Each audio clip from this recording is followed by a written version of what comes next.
Specialist Sergeant Kai Volkov was operating on a deficit so deep it had ceased to be fatigue and had become a fundamental state of being.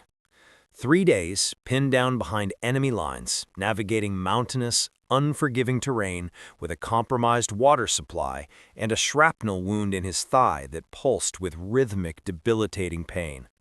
His mission? A solo exfiltration of critical intelligence demanded absolute speed and silence.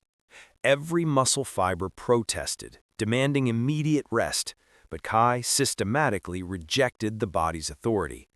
He reduced his existence to a cold, unwavering calculus: energy expenditure versus distance. His mind, honed by years of training, functioned as a detached survival mechanism, prioritizing objective requirements over subjective suffering. The cold, thin air burned in his lungs with every step, and the rhythm of his breathing was the only music he permitted in his world, a slow, deliberate metronome against the frantic impulse of pain. The ascent of the final ridge, the Dragon's Tooth, was the inevitable and brutal climax of his journey. The rock face was treacherous, layered with ice and loose scree, demanding fine motor control that his exhausted muscles could barely provide. The shrapnel wound was actively bleeding again, turning his trousers stiff and cold, but he refused to slow the pace. He knew that the enemy patrols, alerted by his delayed progress, would be closing the distance from the valley floor. He focused on the smallest, most immediate goal, the next handhold, the next foothold. He had stripped his existence down to this granular level of function, denying the overwhelming totality of the 100 meters still to climb. He was not climbing a mountain. He was performing a series of necessary, precise movements, one after the other. The body's desperation began to manifest as hallucination, quick, confusing flashes in his peripheral vision, the sound of phantom voices on the wind. Kai recognized these as signs of deep exhaustion and dehydration, the brain's attempt to short-circuit the pain and force a breakdown. He fought these illusions with structured, rigorous internal discipline.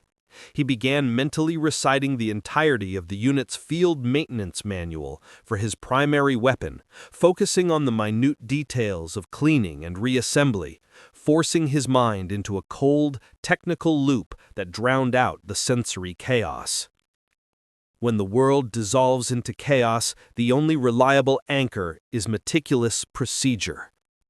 He maintained absolute control over his movement, ensuring his breathing remained slow and his gear remained silent, refusing to let the psychological war compromise his physical security. A hold gave way, sending a sheet of shale clattering down the mountainside, the noise a thunderclap in the oppressive silence. Kai slammed his chest against the rock face, clinging to the remaining handhold with a desperate, white-knuckled grip. The jar of the fall sent a blinding, paralyzing shockwave of pain through his injured leg. He hung there, exposed and compromised, fighting the profound, dizzying urge to simply let go. He forced his mind to override the pain. Not fatal. Maintain grip. Recalibrate. He found a tiny, almost invisible fissure in the rock, transferring his weight with agonizing slowness, resuming the climb. He treated the lapse not as a failure, but as a mandatory, unplanned test that he had, by sheer will, passed. His water ran dry. The canteen, once a comforting weight, now mocked him with its emptiness. The dehydration was immediate and overwhelming, turning his tongue thick and his thoughts sluggish. He knew that without water, his core function would rapidly deteriorate. He fought the panic by remembering the geological survey. A snow patch lay just 50 meters above him, shielded by a small overhang. He focused his entire consciousness on that patch of white, treating it as the only viable objective in the universe. He was not climbing for survival. He was climbing for water, reducing the complex mission to this simple, immediate, solvable problem. He refused to allow the thirst to erode the structural integrity of his focus. The physical effort of the climb began to strip away the insulation of his training, exposing the raw, frightened core of the man. The temptation to signal for emergency extraction was almost paralyzing. The thought of warm air and immediate medical care a siren song against the agony of the rock. He fought this impulse by recalling the face of the analyst who had entrusted him with the package, a young woman whose life's work depended on the safe delivery of this data. His honor was not a code of self-preservation, it was a code of professional commitment to others. We do not carry the weight of our own pain, we carry the weight of the trust placed in us. That weight, heavier than his pack, was the only thing capable of keeping him attached to the rock. He finally reached the snow patch, collapsing onto the ledge, his body trembling violently from exertion and cold. He did not immediately indulge in the relief of rest. Discipline first. He secured the rope, established a minimal perimeter watch, and only then did he turn his attention to the snow. He did not eat the snow directly, a critical error that rapidly lowers core temperature, but carefully packed it into his canteen, using a small chemical heater to melt it slowly into water. This meticulous adherence to procedure, even in a state of near collapse, was the ultimate expression of his professional conditioning. He forced himself to drink slowly, methodically, rationing the precious fluid. He used the short rest to perform a critical self-assessment of his body, a mandatory check on his failing equipment. He cleaned and redressed the shrapnel wound, wincing against the sharp pain, forcing the bleeding to stop. He used the brief moment to acknowledge the pain's existence, but only as objective data. Wound stable, movement compromised by 20%. He checked his extremities for frostbite, methodically rubbing circulation back into his fingers and toes, ignoring the stinging agony of the returning blood flow. He was his own medic, his own commander, and his own most ruthless critic. He would not permit a preventable physical failure to compromise the mission he had endured so much to maintain. He heard the faint, high-pitched whine of an enemy drone approaching from the valley, sweeping the upper ridges. Time had run out. His rest period was violently terminated. He immediately packed his gear, securing the intelligence package, and began the final, critical push over the crest of the Dragon's Tooth. He had to reach the far side of the mountain and drop out of the drone's line of sight before it pinpointed his location.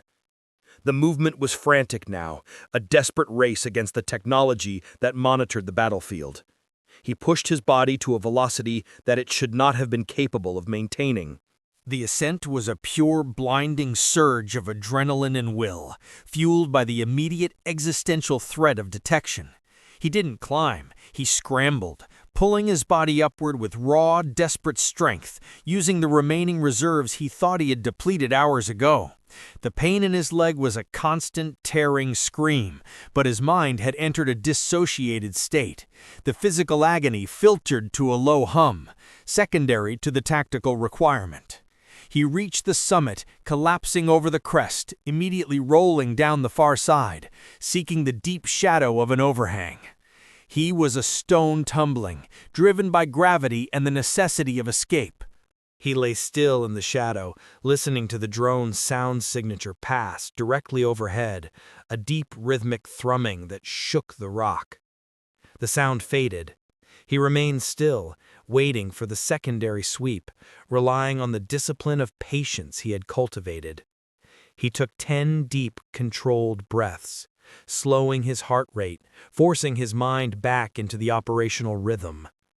He realized that this entire mission was a test of his ability to alternate between two extreme states: absolute stillness and violent, controlled exertion with zero transition time in between. He had to be a switch, not a dimmer. The descent was almost as dangerous as the climb, requiring absolute focus on balance and controlled impact to prevent further injury to his leg. He moved in a continuous, controlled slide, using his pack as a braking mechanism, navigating the treacherous terrain in the moonlight. The fear of falling was a constant companion, but he transformed the fear into acute, focused attention, using it as a precision tool to enhance his situational awareness. He focused on the geometry of the ground, calculating the angle of every rock, predicting its reaction to his weight. He was a complex formula of momentum and control. He encountered a section of deep, loose soil that turned his descent into a terrifying, uncontrolled slide. He could not stop himself, the weight of his pack and the slickness of the soil accelerating his fall. He realized he was heading directly toward a 50-foot drop-off he had identified on the survey map. In that terrifying second of freefall, his training took over. He immediately threw his body sideways, digging the pick of his survival axe into the earth, using the handle as a makeshift anchor. The force of the sudden stop nearly tore his shoulder from its socket, but the fall was arrested. He lay there, hanging precariously, the sheer terror of the close call flooding his system, threatening to overwhelm his discipline. He could taste the adrenaline and bile. He didn't move. He forced his mind to reset, focusing on the simple, absolute necessity of pulling himself back to stable ground. He began the slow, torturous climb back up the slope, using the axe to anchor himself, one careful, agonizing heave at a time. He whispered the unit code of honor. Perseverance is the true cost of the uniform. He had paid that cost with pain and exhaustion, and he would not let fear collect the final payment. He had covered the final kilometer, pushing through dense brush and thick fog, guided entirely by his compass and the internal knowledge of the terrain. The fog was a welcome cover, neutralizing the threat of long-range engagement. He was moving toward the rendezvous point, a small, hidden plateau that offered a clear line of sight for the extraction aircraft. He knew he was close, the psychological relief a subtle but potent force. He fought the temptation to sprint, maintaining the slow, measured pace demanded by his wounded leg and the thick undergrowth. He stopped 50 meters from the plateau, establishing a perimeter check. His discipline would not permit a final, reckless act of relief. He spent 10 minutes observing the plateau, listening, watching, and scanning. He located a faint, almost invisible tripwire across the clearing, a final, cruel defense set up either by the enemy or by a previous, compromised Allied team. His patience had saved his life. He carefully disabled the wire using a small, specialized tool, his fingers operating with the fine precision of a man who is utterly committed to the details of survival. He heard the low-frequency hum of the extraction aircraft, the sound of salvation. The aircraft was on schedule. He moved onto the plateau and immediately deployed his coded signal device, a beacon flashing a distinct, specific pattern only the friendly aircraft could recognize. He maintained a defensive crouch, rifle at the ready, watching the perimeter, refusing to look up at the approaching aircraft. The mission was not complete until the package was secured and the extraction was confirmed. His focus remained outward, guarding against the final desperate act of a pursuing enemy. The helicopter landed, kicking up a storm of dust and noise. The extraction crew immediately moved to secure the area, their movements fast and professional. Kai, his body rigid with exhaustion, moved to meet the team leader. He handed over the intelligence package, the small insulated drive that contained the culmination of his agony. His report was immediate, concise, and utterly factual. Volkov, status wounded leg, package secured. Enemy drones, sniper contact on Dragon's Tooth. No pursuit observed. No mention of the cold, the hunger, the pain, or the hallucination. The team leader, a grim-faced major, looked at Kai's condition.